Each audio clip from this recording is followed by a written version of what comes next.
Hello students, आपका पुनः एक बार हमारे चैनल पर स्वागत है। आइए हम बात करते हैं क्लास 10th मैथ जो पूर्णतया एनसीईआरटी पर बेस्ड है। इसमें हमने पहले चैप्टर को कंप्लीट कर लिया है, जो हमारा चैप्टर था वास्तविक संख्या। और हम बात करेंगे अब अगले चैप्टर पर, जो हमारा है बहुपद।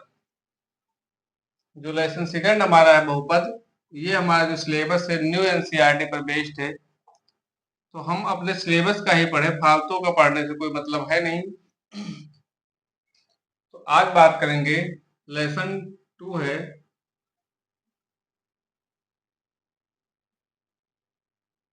लेसन 2 है बहुपद।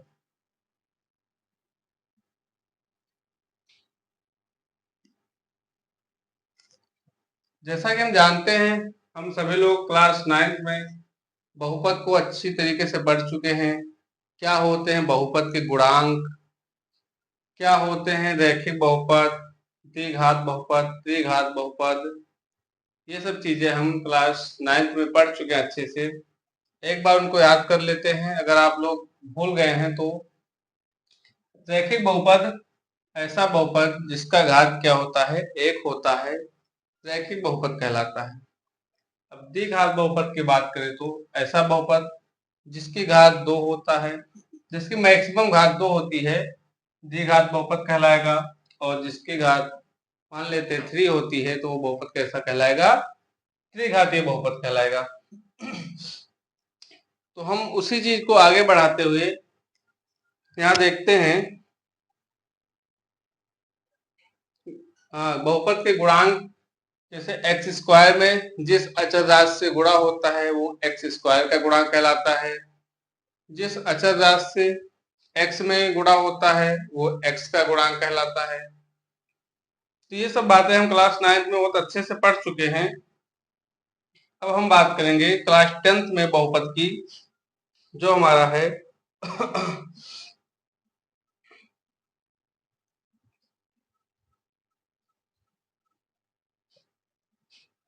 जो हमारा है, मान लेते हैं कोई बहुपद है, मान लेते हैं कोई द्विघात बहुपद है, माना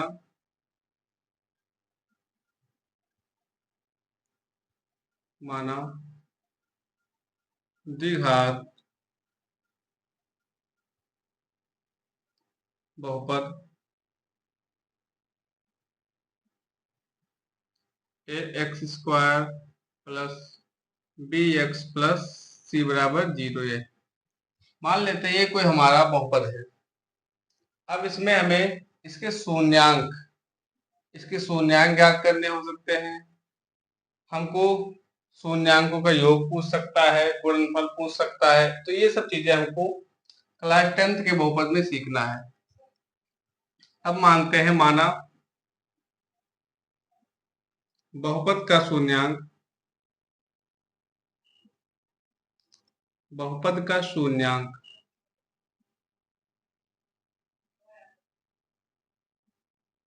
शून्यांक क्या है, अल्फा कामा बीटा मान लेते हैं। अल्फा कामा बीटा है, या हम कुछ भी मान सकते हैं। ऐसा जरूरी नहीं कि हम अल्फा या बीटा ही माने, हम कुछ भी मान सकते हैं। तो बच्चों, ये बहुपद का शून्यांक मान लेते हैं क्या है, अल्फा और बीटा है। अब हम मान देखते हैं कि शून्यांकों का योग क्या होता है। शून्यांकों का योग, शून्यांकों का योग, शून्यांकों का योग होता है माइनस एक्स का गुणांक, एक्स का गुणांक बटा एक्स स्क्वायर का गुणांक।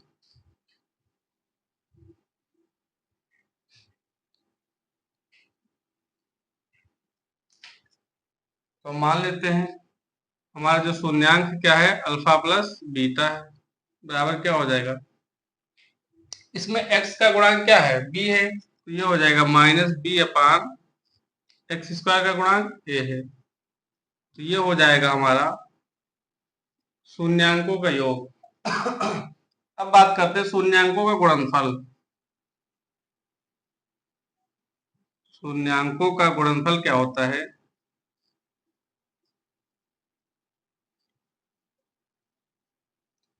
शून्यांकों का गुणनफल होता है अचर पद।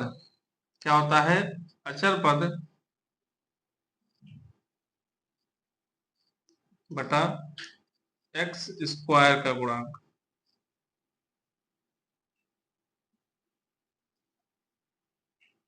अब गुणनफल यानी कि अल्फा इंटू बीटा बराबर अचर पद यहाँ क्या है? सी अपान ए। ये हमारा हो जाएगा शून्यांकों का गुणनफल। ये तो हमारा था द्विघात बहुपद के लिए। ये तो हमारा था द्विघात बहुपद के लिए। अगर हमको द्विघात